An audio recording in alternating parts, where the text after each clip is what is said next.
पुढील कार्यक्रम प्रसारित करणारे आहेत जॉयस्मेर मिनिस्ट्रीचे मित्र आणि भागीदार. तो केवळ हेच म्हणत होता, मी तुला हेच करायला पाचारण केले. तू केवळ जाऊन ती भूमी घे, त्या भूमीचा ताबा घे. मी सगळं काही पुरवलंय, मी तुझ्या सोबत असेल.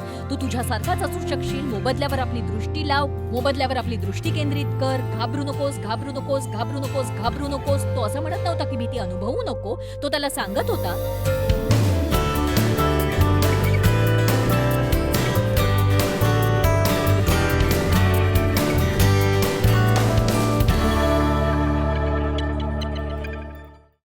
मी केवळ आपल्या दीर्घकाळच्या जवळच्या नात्यामुळे तुला प्रिय म्हणत आहे आणि तू खरंच प्रिय असल्यामुळे नक्कीच नाही. सुरुवातीपासून शेवटपर्यंत तुझा प्रभाव छळ करणाराच होता. तू मला खोटं बोलून ते करण्यापासून रोखलं, ज्या गोष्टी मला करायच्या होत्या आणि ज्या करायला हव्या होत्या. तू खरोखर एक दयनीय दरिद्री सोबती आहेस, ज्याच्यासोबत मी मुळीच सहभागी होऊ इच्छित नाही. आणि हेच सांगण्यासाठी तुला पत्र लिहितेय की इथून पुढे मी तुला भेटणार नाही, जरी तुझं सानिध्य जाणवलं तरी. तुझ्यासमोर मी झुकणार नाही. माझा येशू नामक एक दोस्त आहे, ज्याने मला कधीच न सोडण्याचे वचन दिले आहे आणि नेहमी माझ्यासोबत तो असणार आहे. तो अतिशय सामर्थ्यशाली आहे. तो अतिशय सामर्थ्यशाली आहे आणि जरी तुझ्याकडे थोडं सामर्थ्य असलं तरीही तो तुझ्यापेक्षा फारच बरा आहे. आणि तू माझ्या विरोधात येऊ शकतेस, पण येशू माझ्यात वास करतो आणि माझ्यात जो आहे तो तुझ्यापेक्षा फारच मोठा आहे. आणि माझ्यावर विश्वास नसेल तर योहानाचे पहिले पत्र 4:4 पहा. जरी मी तुला मला भेट देण्यापासून रोखू शकत नाही, पण तुला दुर्लक्ष करण्यात येईल हे सांगू इच्छिते. मी माझा मित्र येशूसोबत नातं स्थापण्यात फार व्यस्त आहे आणि तुला देण्याकरता माझ्याकडे वेळच नाहीये. मी येशूसोबत जितका वेळ घालवते तितकं धैर्य मला मिळतं आणि तो मला जगण्याची नवी पद्धत शिकवतोय, जी रोमांचक, साहसी आणि निर्भयी अशी आहे. मी तुला हेही सांगू इच्छिते की मला तुझा फार अनुभव असल्यामुळे मला माहितीये तुझं ऐकल्याने कशी स्वतःची हार होते आणि तू किती खोटारडी आहेस, आणि हे मी जमेल तितक्यांना सांगत राहीन. तुझ्यासोबत वाया घालवलेले दिवस मला परत मिळतील आणि मी उत्तम रीतीने फलद्रूप होईन. येशूकडे मला नेल्याबद्दल धन्यवाद. पहा, तू मला इतकं दयनीय केलंस की मी मोकळं होण्याचा मार्ग शोधला आणि मला येशू भेटला, त्याने मला मुक्त केलं. तुझा वेळ वाया घालवण्याचं ठरवल्यास आणि माझं पत्र मिळूनही मला भेट देण्याचा विचार केलास, तुला केवळ परमेश्वराचा विश्वासच मिळेल आणि हा निर्णय की मी घाबरणार नाही, मी कधीही घाबरणार नाही. चला देवाची स्तुती करा.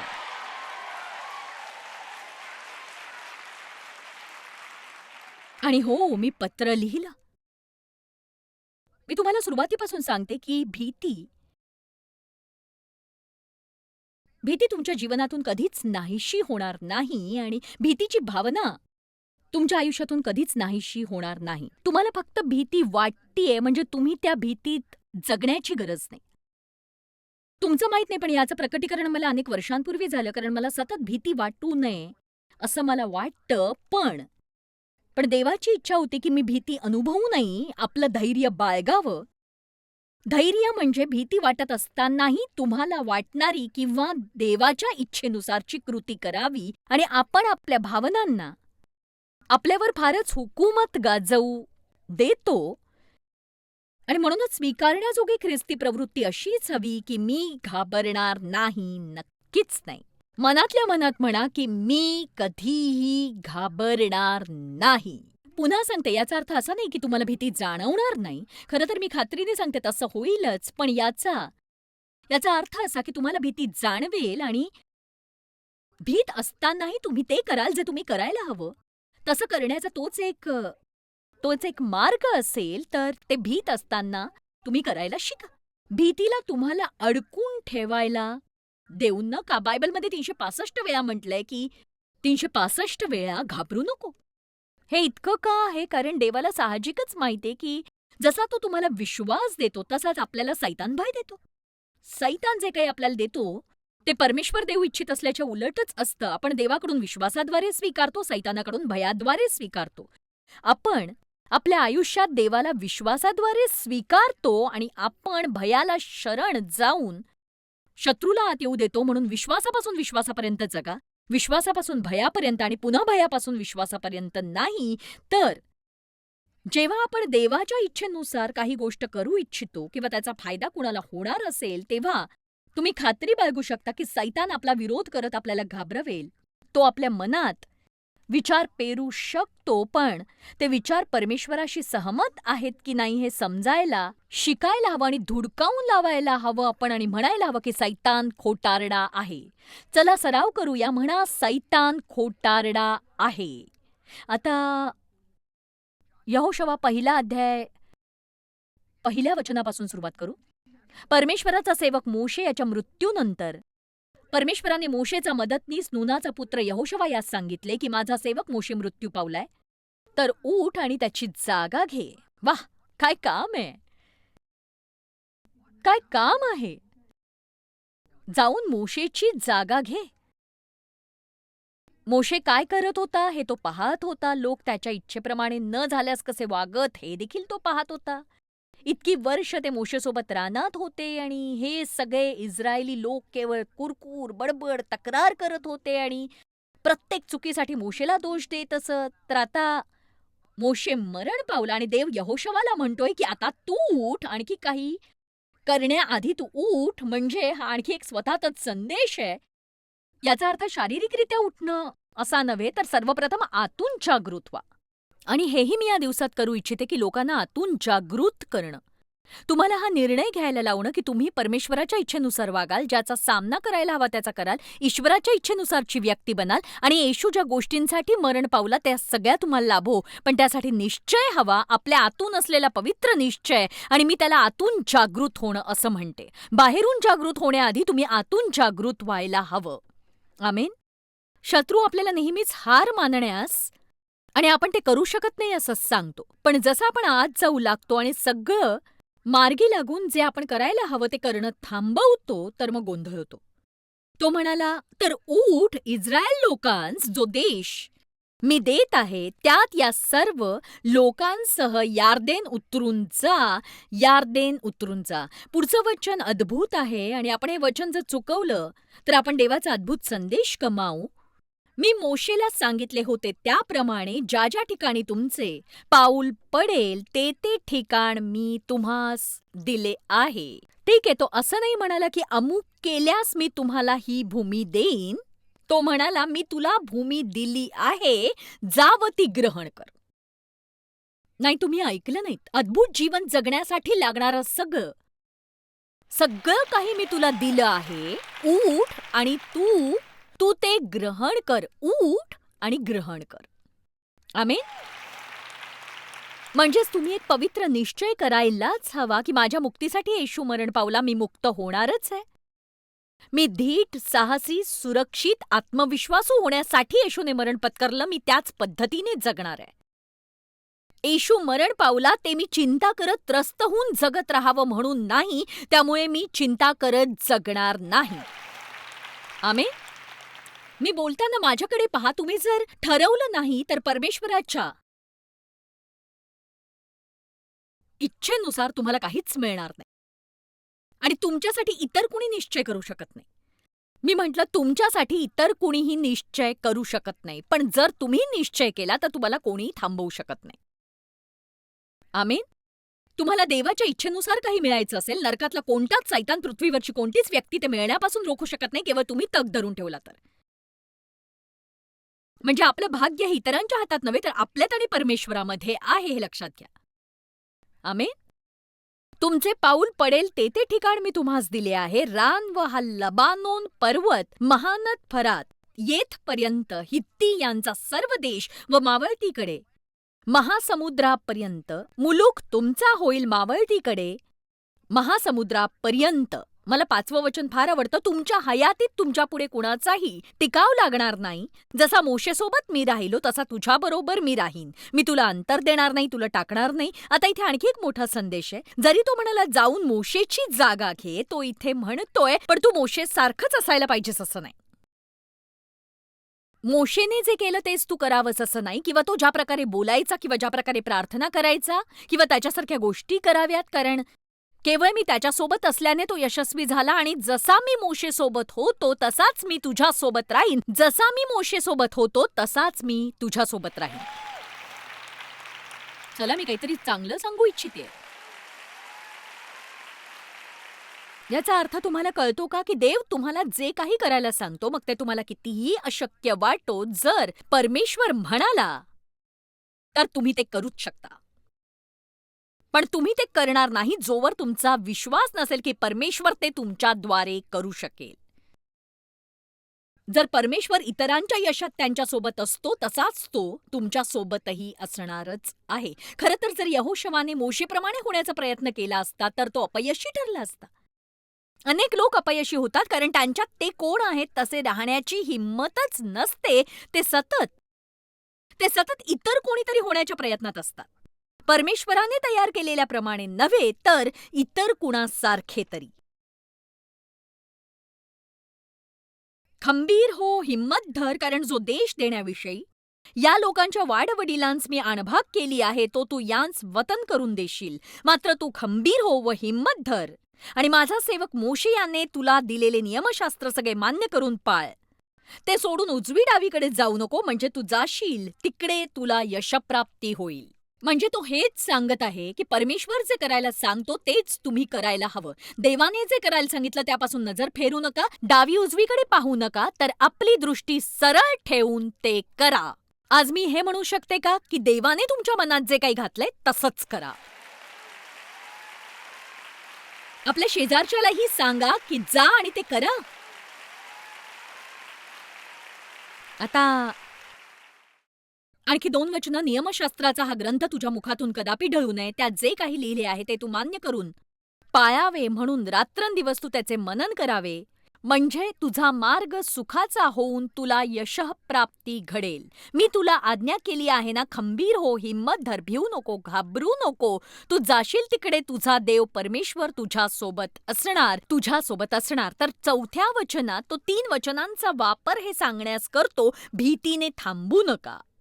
तो हेच म्हणतोय, की तुम्हाला केवळ बाहेर पडून ती भूमी ग्रहण करायची आहे आणि बाकी सगळं मी पुरवलेलं आहे. मी तुमच्या सोबत असेन. तू स्वतः सारखाच राहा.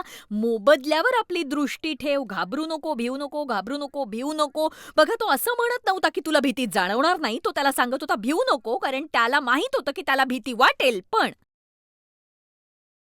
पण तो म्हणाला, त्याने तुला थांबवू देऊ नको. त्याने तुला थांबवू देऊ नको. ही अजब बाब आहे, की आपण परमेश्वराचं ऐकण्याऐवजी भीतीचं ऐकून कशी मात खातो आणि ते चुकतं. तर येशूने आपल्या मरणाने आणि पुनरुत्थानाने आपल्यासाठी काय मिळवले? सर्वप्रथम पवित्र आत्म्यात नीतिमत्ता, शांती आणि आनंद. तर मग आपण दोषी वाटण्यात किती वेळ वाया घालवतो? चिंता करत, त्रस्त होऊन आणि नैराश्यात आपण किती दिवस वाया घालवतो? नैराश्यात उदास राहून सैतानाला तुमचा आनंद हिरावून घेऊ देऊन तुम्ही किती दिवस वाया घालवता सांगा मला? त्यामुळे त्यामुळे तुम्ही तसे तसे जगत नाही ज्यासाठी येशूने मरण पत्करलं. बघा, तुम्हाला तुम्हाला माहितीये, दोषमुक्त राहण्यास अधिक हिंमत लागते आणि इतर इतर कुठल्याही गोष्टीपेक्षा येशूने म्हटले, की येशूवरच्या तुझ्या विश्वासाद्वारे मी तुला माझ्यासोबत योग्य असे केले आहे. पण सैतानाची सतत अशी इच्छा असते, की आपल्याला नेहमी कशाबद्दल तरी चूकच वाटावं. आणि तुम्ही जर प्रार्थना करत असाल, तुम्ही वचन ऐकत असाल आणि ऐकलेलं लक्षात राहत नसेल, आणि बायबल वाचत असाल, तुम्हाला समजत नसेल, पुरेसं हे कधी पुरे असतं सांगा मला? सैतानाचं ऐकल्यास ते कधीच पुरेसं नसतं. आणि म्हणूनच अनेक वर्षांपूर्वी मला प्रभूने सांगितलेलं आठवतंय. तो म्हणाला, जॉयस, जर तुला आपल्या विश्वासाचा वापर मोठ्या गोष्टीसाठी करायचा असेल, तर दोषमुक्त जगण्यासाठी आपल्या विश्वासाचा वापर कर. कारण मला सतत कशाबद्दल तरी दोषी वाटत असायचं. आणि मग अंतिम मुद्दा असा, की बायबल म्हणतं, जेव्हा आपण पाप करतो, जे आपण करतोच, तेव्हा ख्रिस्ताच्या मरणाद्वारे आणि पुनरुत्थानाद्वारे परमेश्वराने क्षमा आधीच केली आहे. आपण पश्चात्ताप करायला हवा, म्हणजेच पापाबद्दल खेद असायला हवा, त्यापासून दूर जायला हवं. आणि तसं केल्यावर आपण विश्वास ठेवतो, की देवाने आपल्या पापाची क्षमा केली आहे. तो ते विसरतो, त्याला काढून टाकतो, जसं पूर्वेपासून पश्चिम दूर असतं. म्हणून जेव्हा मला दोषी वाटतं, ते सैतानाकडून असलेलं असत्य असतं, कारण परमेश्वर म्हणतो, मी ते विसरलो, म्हणूनच मी विसरायला हवं. तुमच्या मुक्तीसाठी येशूने मरण पत्करलं. काल केलेल्या चुकांबद्दल दोषी वाटत दिवस वाया घालवू नका, कारण हां, तुमच्या भावनांचं मी काहीच करू शकत नाही, पण कसं जगावं हे सांगू शकते आणि जर तुम्ही जसं जगायला हवं तसं जगाल, तर तुमच्या निर्णयाशी तुमच्या भावना सहमत होतील. समजलत का? तुम्ही कशावरही विश्वास ठेवण्याआधी तुम्ही तुमच्या भावना योग्य होण्याची वाट पाहू शकत नाही. प्रथम तुम्ही विश्वास ठेवा, आपल्या विश्वासानुसार कृती करा आणि मग तुमच्या भावना त्यासोबत जुळतील. आणखी एकदा सांगायला हवंय? बघा, आपण आपल्या भावनांचं फार ऐकतो, पण मला वाटतं, मला वाटतंय, मला वाटतंय. पण त्यासाठी माझ्याकडे एक पुस्तक आहे, तुमच्या भावनेच्या पलीकडे जगा.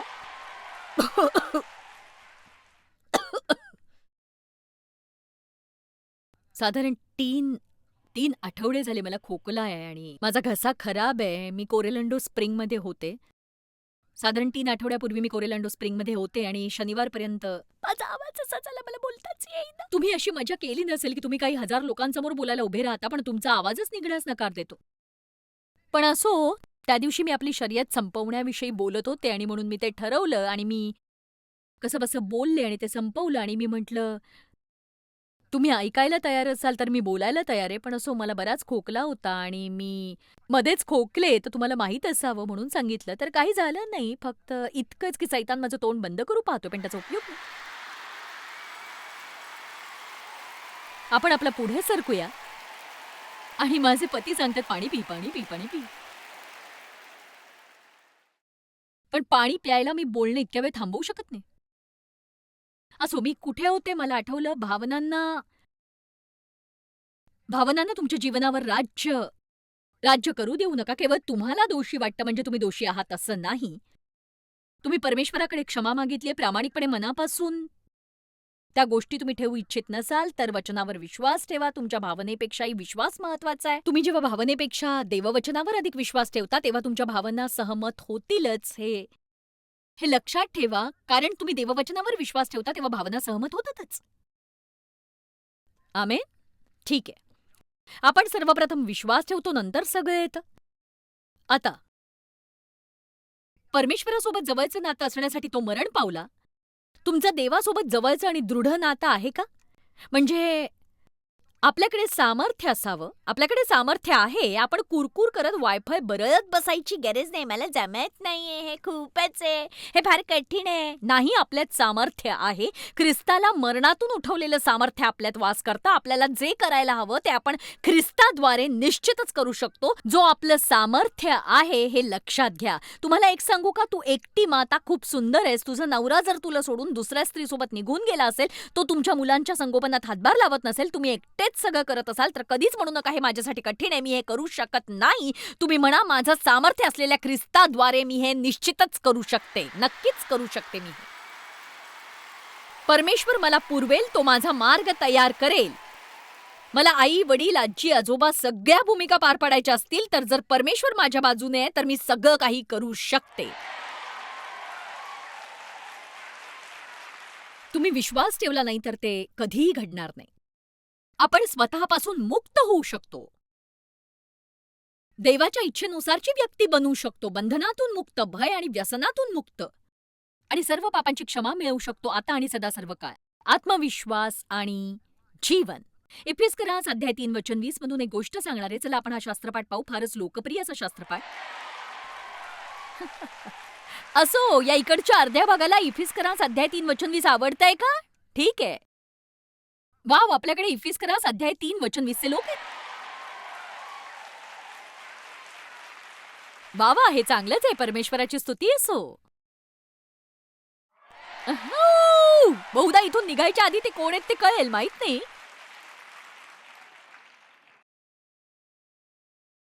मला वाटतं की आपण अनेक वचनं वर्षानुवर्ष वाचून सुद्धा मुद्दा चुकू शकतो. आपण ज्याची काही मागणी किंवा कल्पना करतो त्यापेक्षा आपल्यामध्ये कार्य करणाऱ्या शक्तीने फार करावयास जो शक्तिमान आहे, त्यापेक्षा आपल्यामध्ये कार्य करणाऱ्या शक्तीने फार करावयास जो शक्तिमान आहे, फार करावयास जो शक्तिमान आहे. आपण ज्याची काही मागणी किंवा कल्पना करतो त्यापेक्षा आपल्यामध्ये कार्य करणाऱ्या शक्तीने फारच फार करावयास जो शक्तिमान आहे. दुसरं भाषांतर म्हणतं आपल्यात कार्यरत असलेल्या सामर्थ्याद्वारे. मला वाटतं की आपण जेव्हा हा शास्त्रपाठ पाहतो आपल्याला वाटतं की ठीक आहे, मी परमेश्वराला काही विचारू शकते आणि तो ते करेल. कारण त्याचं सामर्थ्य माझ्यात सक्रिय आहे. मला जे करायचंय त्याकरता तो मला सक्षम करेल, तो मला तयार करेल. कारण त्याचं सामर्थ्य माझ्यात सक्रिय आहे. मला जे करायचं आहे त्यासाठी तो मला सक्षम करेल आणि तयार करेल. बघा, तुम्ही व्यवस्थित वाचायला हवं. मी प्रत्येक भाषांतरात पाहिलं आणि प्रत्येकात एकच गोष्ट म्हटलेली आहे, परमेश्वर आपल्याद्वारे गोष्टी करतो. पण हो, परमेश्वर आपल्यासाठी गोष्टी करतो. मला वाटतं आपण बराच काळ बसून वाट पाहतो की देव आपल्यासाठी सगळंच करेल आणि त्याची इच्छा असते की आपण म्हणावं की देवा, मी हे तुला करायला सांगते, पण हे तू माझ्याद्वारे करशील हे मी जाणते. मला माहिती आपण सहकारी आहोत आणि जर तू माझ्यासोबत असशील तर तू सांगशील ते मी करू शकेन. चला देवाची स्तुती करा. किती जणांना हे समजतं? कारण हे खरंच खूप महत्वाचं आहे. हे देवा, मला चमत्काराची गरज आहे. काही नवं घडून यायची गरज आहे. देवा, तू मला चमत्काराची गरज आहे. देवा, मला कर्जमुक्त कर. देव काय करेल ते मी सांगते, तो तुम्हाला नोकरी देईल. कदाचित 2 नोकऱ्याही देईल. तो तुम्हाला ओव्हरटाईम सुद्धा देईल. आमेन. आपल्याला नेहमी वाटतं की आपण केल्यावर देवाने ते पुसून टाकावं आणि परमेश्वर तुम्हाला मदत करेल. तो तुमचं वैवाहिक जीवन सुधारेल, पण तो बहुधा तुम्हाला त्यासाठी तोंड बंद ठेवायलाही सांगेल. नक्कीच सांगेल. ही केवळ वॉर्मअपची वेळ आहे.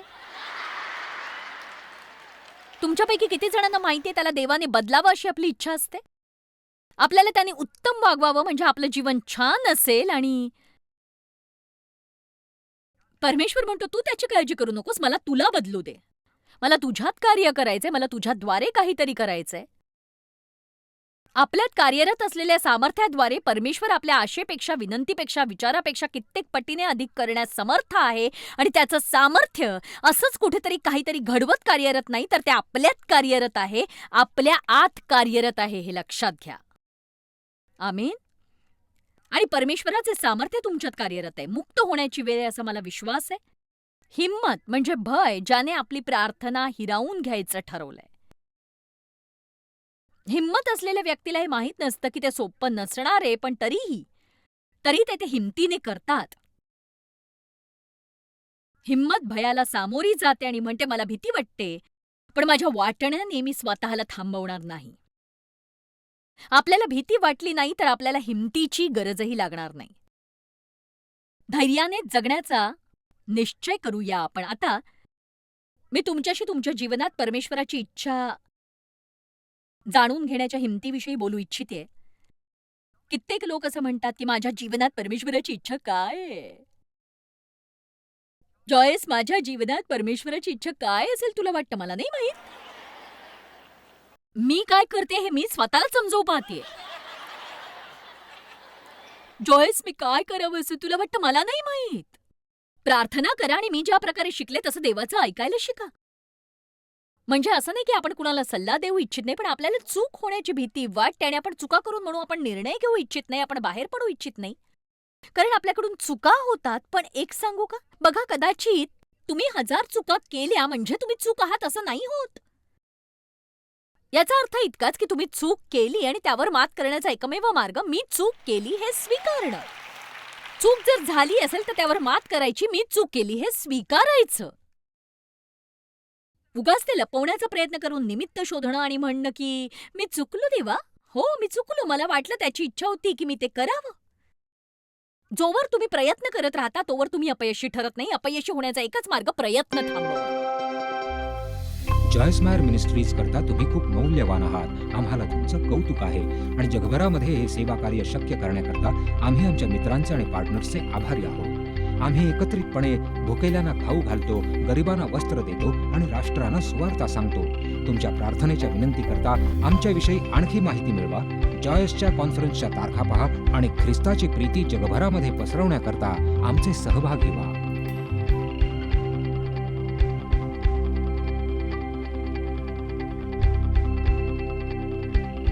याचा सर्व खर्च जॉयस्मॅर मिनिस्ट्रीचे मित्र आणि भागीदार करत आहेत.